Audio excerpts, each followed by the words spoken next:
Thank you to everybody for dialing in today. Thanks for your interest in this. My name is Eric Basier with Quantum, and I'm joined today by Lara Laredo from HP, as well as Carlos Sandoval from IBM. And we're going to be talking about 8 reasons you need LTO8 and some exciting new technologies and capabilities that the LTO8 technology is bringing to tape storage. One of the things we've seen at the consortium is LTO continues to be a really key technology as part of data center infrastructures, but we are seeing that the usage of tape across the industry is changing and evolving. And where tape used to be maybe a primary backup target or primarily about a backup storage device, we're seeing the usage evolve into 2 broad categories. LTO tape storage as a low-cost archive for massive scale data sets. Sometimes people talk about these as unstructured data sets. And a lot of that content lives either in the enterprise or even in the public cloud. We'll talk more about kind of that role of LTO and some of the benefits it provides. The other thing we're seeing in the data center is LTO's role as an offline data protection solution to protect against ransomware and malware. And when we look at kind of the technology future of LTO, some of the new capabilities we have, it fits these use cases really well. Here's some additional data from the press and from kind of public sources about the emerging use of LTO in some of these areas. And, you know, a couple of things to highlight. Huge move among the major cloud providers to embrace tape. All cloud vendors will be using tape, using it at a level never before seen. One of the reasons we like to include some of these data points is, just like with other technologies like hyperconvergence, many of our enterprise customers that are using LTO will start to take a cue from these large public cloud providers in terms of how our enterprise customers architect their data centers and their infrastructure. And we think that the hyperscale public cloud vendors are kind of on the leading edge of what a lot of enterprises will be dealing with. So this is just one of the reasons why we believe LTO has a strong future and why we continue to progress the roadmap and invest in the technology. We recently published some stuff on LTO.org, our website, that talks about 8 reasons you need LTO8. And we thought it would be good to do a webinar on this and basically kind of look at each one of these reasons and double click on each one, so to speak, just to go into a little bit more depth on each one. We've had a number of inquiries from the market, and just as myself and Laura and Carlos are out at trade shows and out talking in the industry, you know, we thought it'd be good to have a forum where we can go into a little more depth on each one of these. So I'm not going to read necessarily off of this slide, but you guys can kind of look at the 8 reasons, and we want to talk about each one of these. So this will kind of be the framework for today's discussion, and I'll come back to this at the end and kind of conclude with it. The first reason is pretty simple, and we talk about this a lot, but you can store more with LTO8. So LTO8 tape cartridges can provide up to 30 terabytes of compressed capacity per tape. We've doubled what we've done with LTO7. And for many years with LTO, this has almost been taken for granted, but there was a lot of technology innovation that went into doing this. And, you know, for LTO to continue to compete against, you know, different technology offerings out there, cloud storage, object storage, hard drives, all that, we need to continue to you know, develop this roadmap and this density curve.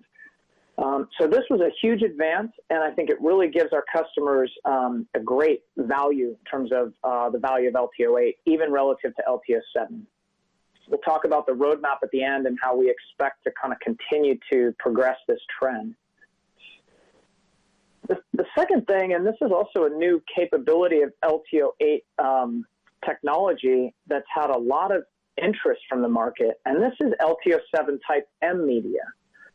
At the highest level, LTO7 Type M Media is a new feature, a new capability, and it allows an LTO8 drive to, let's say, format and then view an LTO7 cartridge so that that cartridge can hold up to 9 terabytes of capacity native or 22.5 terabytes compressed. Effectively, we're increasing the capacity of a standard LTO7 cartridge by 50%. And right now in the market, this would represent the lowest cost per terabyte option in terms of storage, basically, right? Because we've increased the capacity on that cartridge by 50%. We haven't increased the price.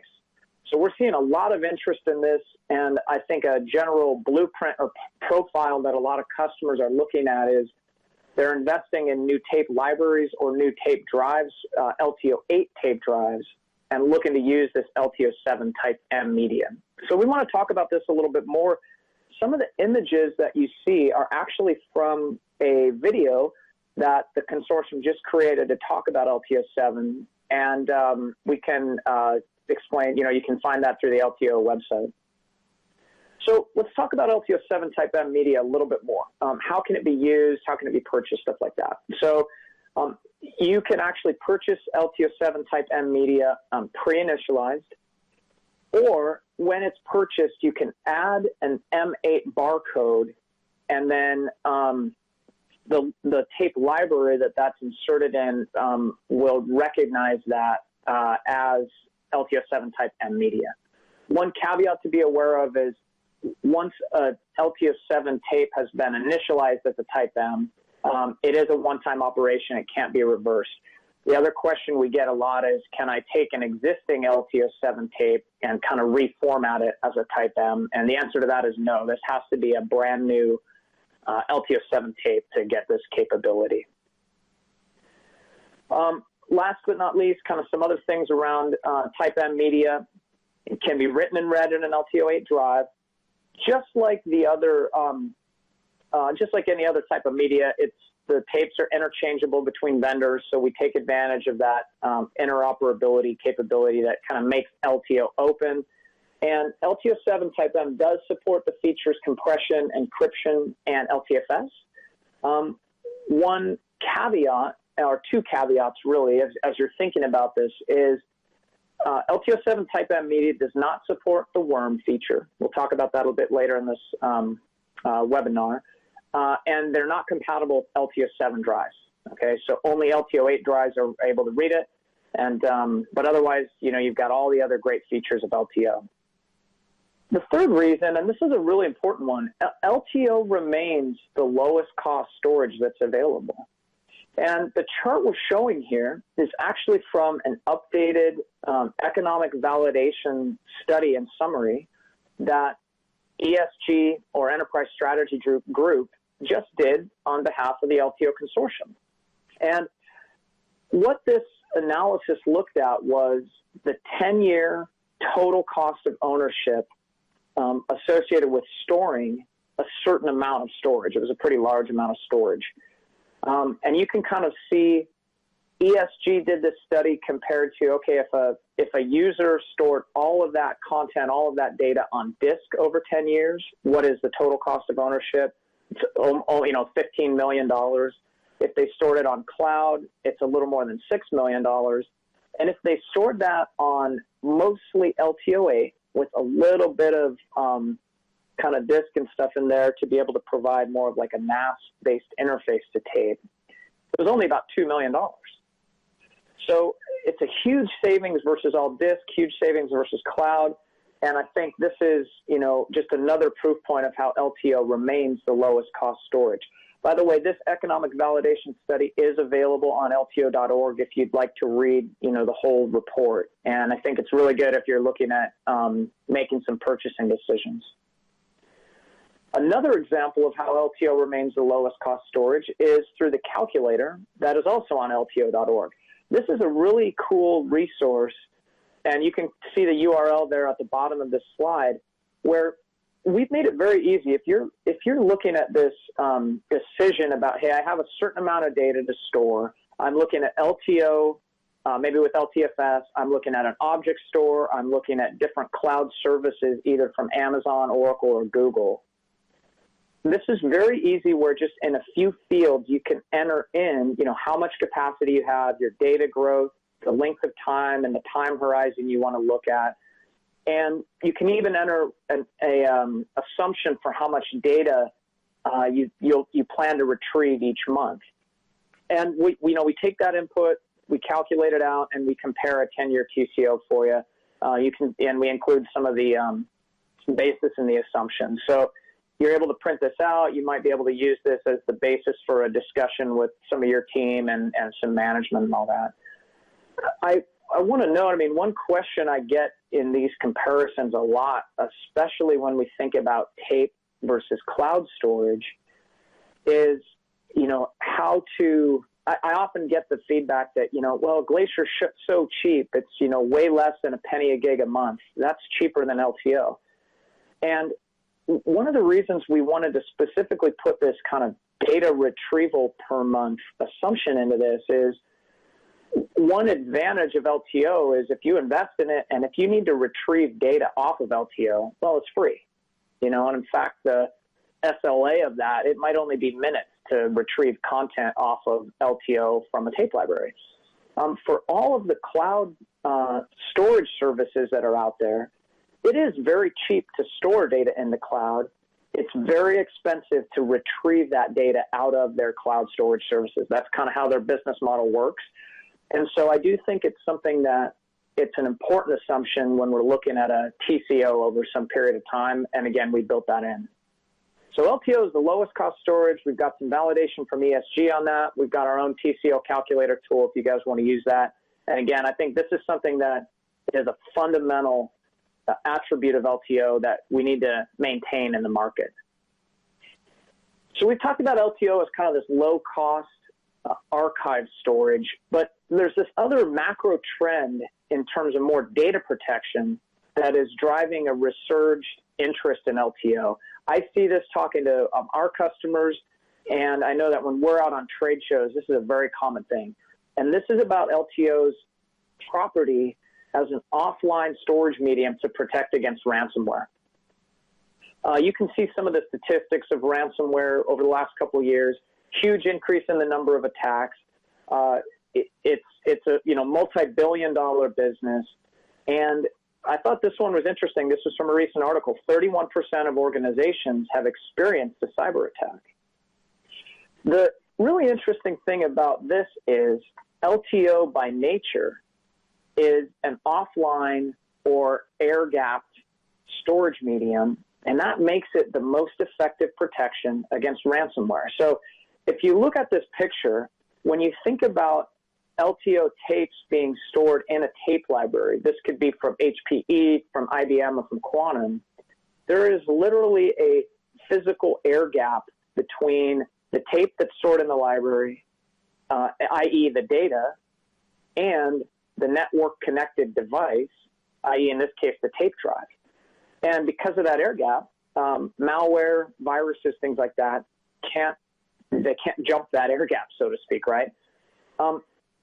This is unique about LTO tape, and even if we look at things like cloud storage for data protection or disk-based storage for data protection, deduplication, all that stuff, many malwares are becoming so sophisticated that they can kind of, follow replication streams across the network. They can go into the cloud. I mean, there's been instances, publicized instances where different public cloud companies have been affected by ransomware and malware. And so we strongly advocate that as part of a comprehensive data protection strategy, customers and enterprises need to have an offline storage copy as this ultimate protection against ransomware. And I've had, just personally, I've had many customers say they were moving away from tape and trying to get rid of it entirely in their data center. And because of some of the threat of ransomware and some of these really public ransomware attacks, they've moved back to using LTO and creating this copy on tape. One of the things that's great about tape, we've talked about low cost, right? Lowest cost storage, but cost is more than just acquisition costs. it's more than just operational costs. There's a environmental impact to storage. And not only is this, I would say, kind of responsible for our planet, there is a real financial and fiscal benefit of choosing greener storage. So some statistics from some stuff that we've looked at, some studies we've done, and I mean, there's a lot of different studies about this, but just a few highlights from some studies we've done about this. If a customer can convert 33% of their disk storage to tape, think about this in the context of, you know, tiering in a sense, you could save 200 million megawatt hours per year. Again, not only is that responsible for the planet, but that's a huge financial savings when we think about TCO comparisons. Hard drive systems use 70 times the energy compared to tape.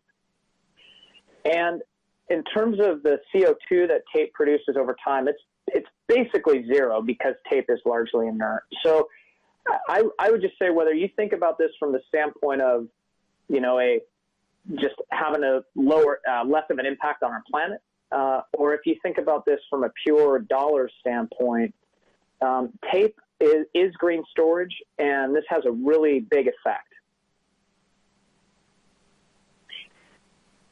Continuing to build on this, you know, again, 8 reasons you need LTO8, and 8 reasons that LTO8 are great.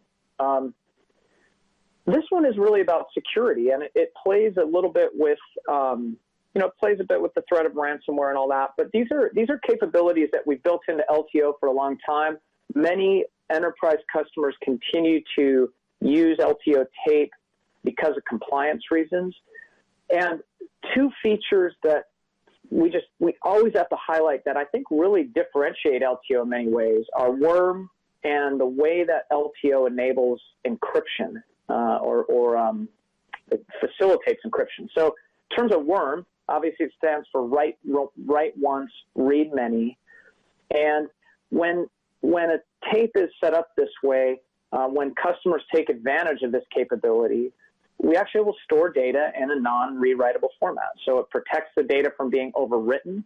And I know of many use cases and customers I've talked with over the years that kind of require this from a compliance perspective and from a regulatory perspective. So key feature of LTO, and one that we intend to continue to support.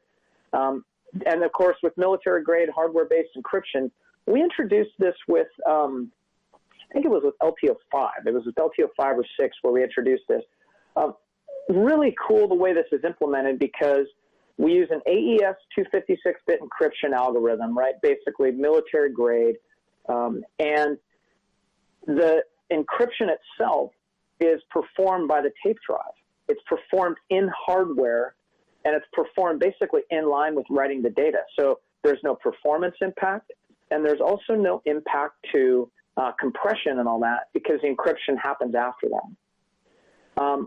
Whether you want to use an encryption key from your backup software or from an external third-party kind of key management service, that works, or key management server, you know, that works really well with LTO. Let the LTO tape drive, let the LTO hardware perform that encryption. You get the benefit of that security with no performance impact. And the way that, you know, kind of speaking for both HPE, IBM, and Quantum, the way that our tape drives and our tape libraries tie into your security infrastructure, it's very open. There's a lot of flexibility in terms of being able to use different key management options, and really slick solution. Coming up on the end here, right? One of the things that has been an advantage of LTO for a long time is the fact that it's an open standard. In fact, this is really why LTO has come to be the de facto standard for tape storage, and you know why LTO is 90-something% of the tape market.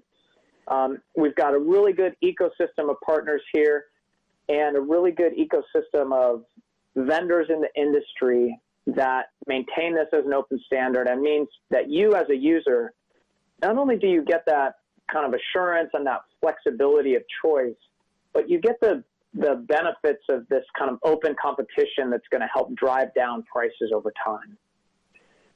The rest of the logos that are shown on this slide are companies that are have integrated in some way with LTO and even with some of the LTFS capabilities of LTO. And again, just part of an open standard and part of making it easier to access content on LTO and be able to read and write data from LTO in a way that is an open standard, so you avoid that kind of vendor lock-in. Last but not least, LTO has a really strong technology roadmap. So, the consortium just published this earlier this year. We published an updated roadmap that goes through LTO Gen 12. Again, LTO8 came out earlier this year, I guess right at the end of last year. And we're already working on LTO9. We're working on kind of the spec and the definition for that. But the roadmap calls for continued pretty strong increases in terms of density and capacity, as well as continued increases in performance. And, this is just a kind of a testament to the investment we're making in the technology and the fact that we believe LTO has a really strong future with, driven by some of those use cases we've talked about, low-cost archive storage or cold storage for these big unstructured data sets, offline protection against ransomware and malware, and, based on a lot of the other capabilities of LTO, continues to be a strong offering as part of an overall data protection framework. So that's it. Those are kind of the 8 reasons you need LTO8. Be able to store more. We've doubled the capacity of LTO7 up to 30 terabytes per tape compressed.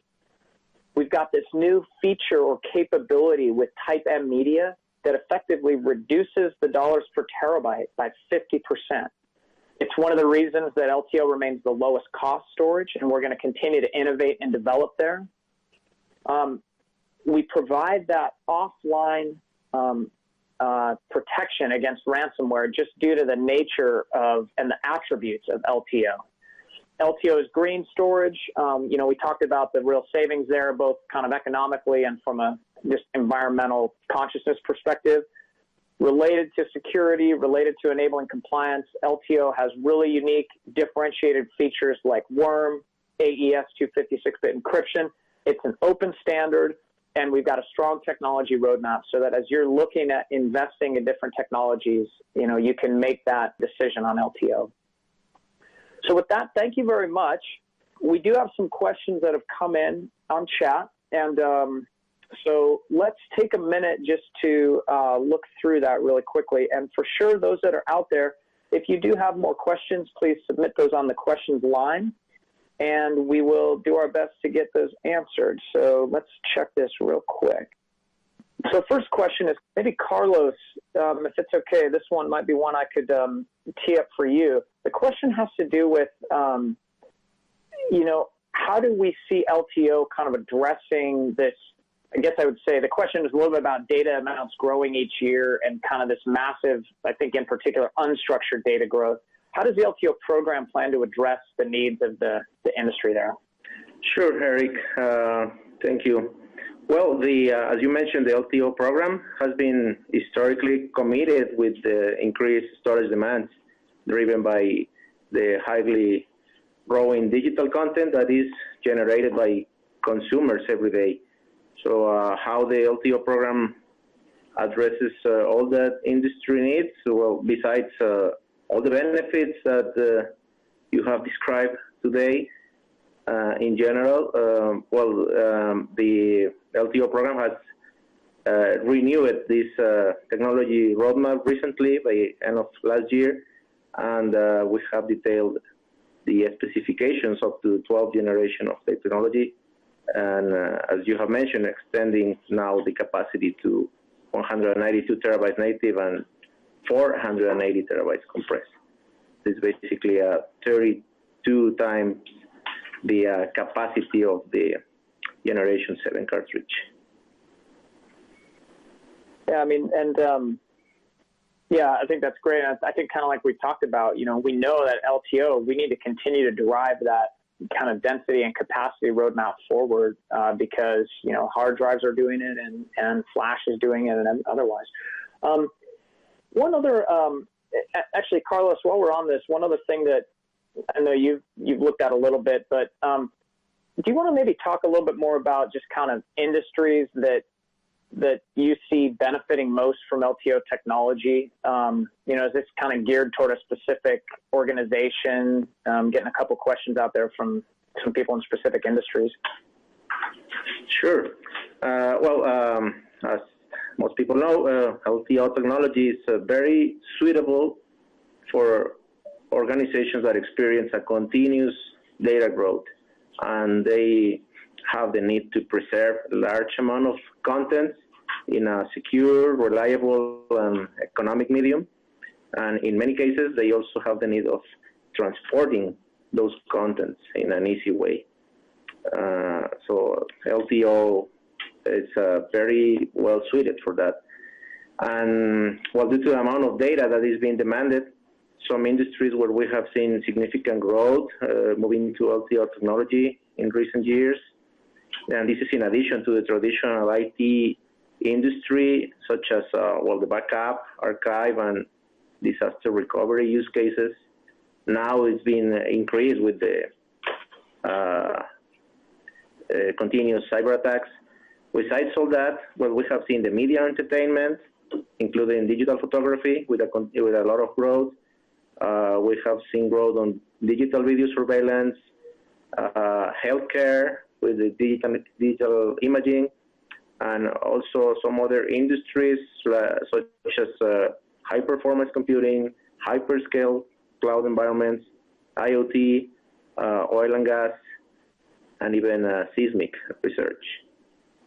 Those are, I think, in summary, what I could describe. I mean, especially, I mean, any of these industries that have these large, massive, unstructured data sets, you know, LTO is a great fit for that, right? Lots of large files, and, you know, that's for sure that is a growing type of data set. I think for some of the folks on the phone, there's different studies about, you know, the expectation that over the next, you know, several years, unstructured data is going to make up something like, you know, 80 or 90% of the total data in the world, right? It's all these videos and photos and, you know, IoT, machine and sensor generated stuff. LTO is a great archival storage for that, and it's why we, again, believe in a strong future of the market. Got a really good question here, kind of related to air gap, and I think I'll take this one. It's a little bit specific, or depends on the library. So the question is, you know, you talk about air gap between tape and network for storage protection. What about management and control paths through out-of-band management interfaces? And what I hate to dodge the question a little bit, but what I would say there is, sounds like you have a tape library today. Talk to your tape library vendor, because the way that each tape library manages control paths and stuff like that, it's a little bit different. I think there probably are some best practices around network configurations for some of that could help mitigate or at least be a best practice against that malware and ransomware protection. So probably tough to answer that one kind of on behalf of the consortium. It's going to be a little bit different depending on which library you use, but I would say reach out there. And then I have, there's one other question here. Actually, maybe Laura, you could take this. We're getting a few questions about Type M media, and I know from talking to our sales team and others, there's a lot of interest in this, and it's something that's kind of new. So the first question is, how can I order LTO7 Type M media, and does it require some special barcodes or anything like that? Do you want to just talk about that for a little bit? Yeah, no problem. Thank you. What I will recommend people to, really the first thing is to contact your regular media supplier. So really find out from your vendor what they are offering in terms of the LTO7 Type A media. I would say that most vendors do sell pre-configure LTO7 type of media, and that is media that comes already with the M8 label applied to it, and is already initialized. So you just have to take it and start using it. Other vendors, they have the standard LTO7 media, and you just have to buy the labels that go with that media. So the labels that finish with the M8, which is the way that the library is going to recognize that media. So you just get a standard LTO7 cartridge, apply an M8 label, and the first time that that media is loaded into an LTO8 drive in a library that recognizes or supports type M, the library automatically will initialize that cartridge. And from there on, that cartridge will become an LTO7 type M media. And also, you will find in the market cartridges pre-labeled with an M8 label on them, that they are not pre-configured. But as soon as those cartridges are loaded again into an LTO8 drive in a library that supports type M media, they will automatically be initialized. So the key here is really have an LTO7 cartridge that is unused, brand new, and a label applied to it that says M8 at the beginning, and then a library that supports type M media with an LTO8 drive, and everything should happen. Should get initialized, it hasn't been before, and you will get the benefit of the 9 terabytes in an LTO7 cartridge. Good. And, you know, we've got a couple of different questions on this, but I think it, if I kind of distill the questions, it sort of is, we've got people out there, they're looking at buying LTO8 drives, and, you know, their alternative would either be buy LTO8 media or buy LTO7 and maybe use this type M media. Can you just expand on what you said a little bit, Laura, and just kind of what are the main differences between the two? Just kind of recap that or summarize that for the folks on the call. Yeah, really the main difference between LTO8 media and LTO7 type M media is the capacity. So LTO8 will support 12 terabytes native, 30 terabytes compressed, and the LTO7 type M media will support 9 terabytes native and 22.5 compressed. That compares with a standard LTO7 media, which is 6 terabytes native and 15 compressed. So both LTO8 and LTO7 type M media can be used with LTO8 drives. Neither of them can be used with LTO7 drives. So remember, a LTO7 drive will not read an LTO7 type M media. It has been initialized in an LTO8 drive, and it's a different format that the LTO7 drive heads cannot read. An LTO7 media, on the other hand, can be read in both LTO7 and 8. So different. Really, the difference in LTO8 and LTO7 type N is the capacity, and obviously the price. You would be paying the premium for LTO8 media. LTO7 media, as we know, as generations come out, the price of the media goes down, and so you will be gaining on 50% more capacity by using the less expensive LTO7 media with the type M. Cool, thank you very much. And we've got one last question here that came in, I think, pretty early on in the webinar, having to do with comparing LTO tape against some different technologies. So like cloud and all that. And I might just want to jump back to this one really quickly. Again, this is kind of the TCO tool that is on LTO.org. And I think a good way to think about comparing tape against cloud services or disk and all the other stuff, I mean, you just want to compare it on a few high-level attributes. And I think cost is one of them. Typically, LTO is going to be, anywhere from 1/10 to, 1/5 of the cost of cloud and all the others, especially when you take some of the retrieval fees into account. But I do think the other kind of attributes to compare are really interesting. One is LTO is offline, cloud is not. The other one sounds kind of funny to say, but an SLA to be able to access data or retrieve data. If you're storing data on tape, people think about tape as kind of maybe being slow, but you can get data, you can retrieve data off of tape in minutes, and the SLA for a storage service like Glacier is hours to days. So actually tape is an order of magnitude faster in terms of retrieving data than a lot of the cloud things. So that's another attribute to kind of compare.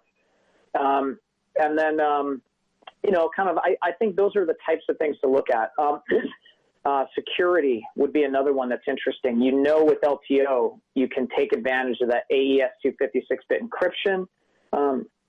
What is the security? What is the encryption in the cloud? So I think those types of things, I think it's important to do.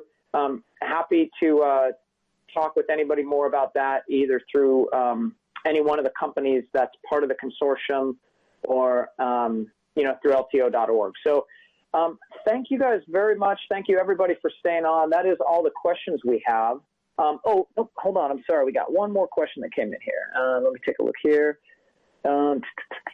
Let's see. This one might be for you, Laura, if you're ready for this. Let's see. Can you talk about how clients can access firmware required for LTO8 drives to accommodate Type M cartridges? So let's see. There's probably, go ahead. There's probably two answers to that. One is sort of for the library. One's for maybe a standalone drive, but go ahead. Again, as with the different varieties of cartridges that are in the market, I will recommend you go to your vendor for the library, and the vendor, the vendor of the library and the drive obviously will be the same, and find out from the support pages what firmware version you need to have.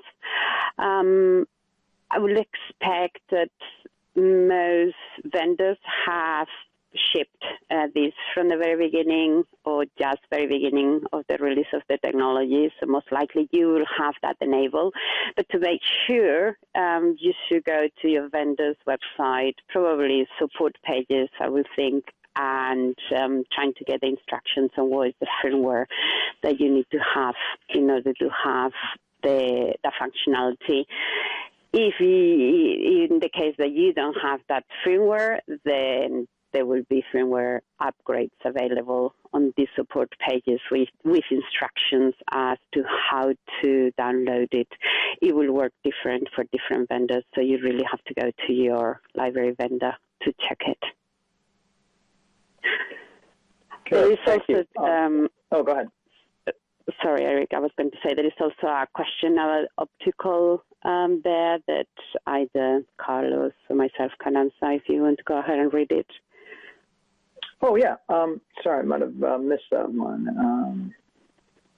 Why don't you, if you've got it open, why don't you read it, and do you want to take it or have Carlos answer the question here? So somebody is asking about the advantages of LTO versus optical disk archive. Looks like his management is always asking about that, and wants to have a little bit more information about it. So the basic difference between LTO and optical disk is LTO is an open standard and optical disk is not. It's a proprietary format. And as an open standard, you have the option in the market of having different vendors that are on one hand, collaborating on the technology and making sure the technology is right for the customer. And on the other hand, we turn around from this webinar and we are competitors in the market. And we want to give the customer the best by trying to make distinctions in our solutions and our offerings to the customer. So customers have the benefit of having this open format. The optical discs is only a single vendor, and they do manage their roadmaps as they want and how they want. They manage the pricing and they manage the technology without being an open standard. So that is one of the main things. Also, if we look into the technology, optical disc is very slow in terms of writing. Maybe I need some help here from Carlos now. So writing where they're, no, or reading back. One of the two is very slow.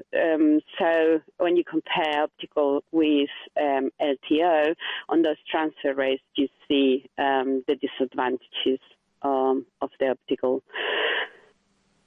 Anything, Carlos, you want to add to that?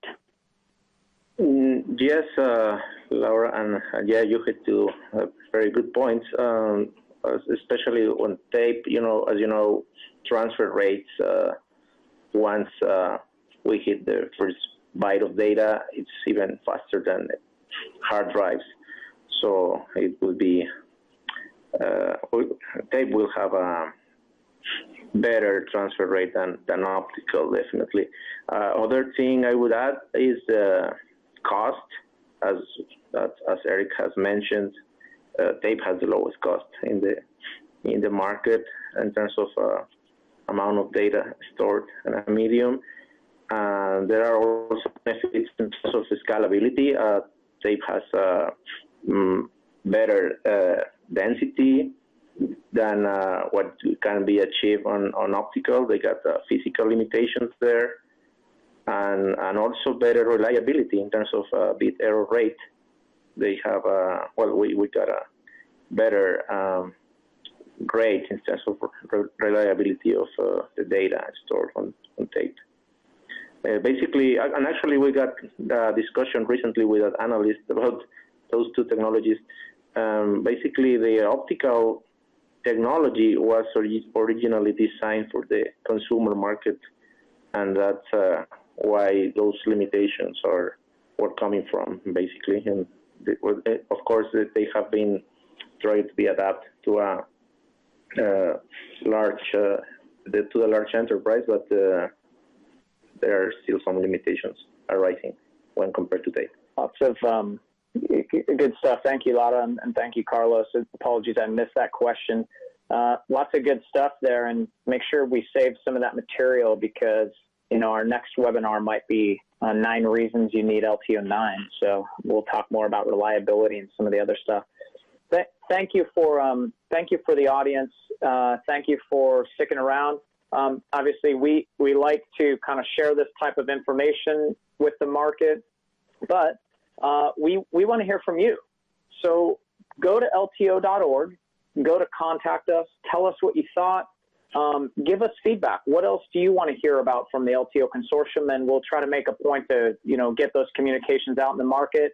The other thing, if you do want to follow us on social media, if you want to follow us on Twitter, we've got the LTO program handle. So feel free to do that. We're putting out new content all the time. Right. And again, thank you very much. Hopefully you enjoyed this webinar, and thank you for your interest. Have a good day.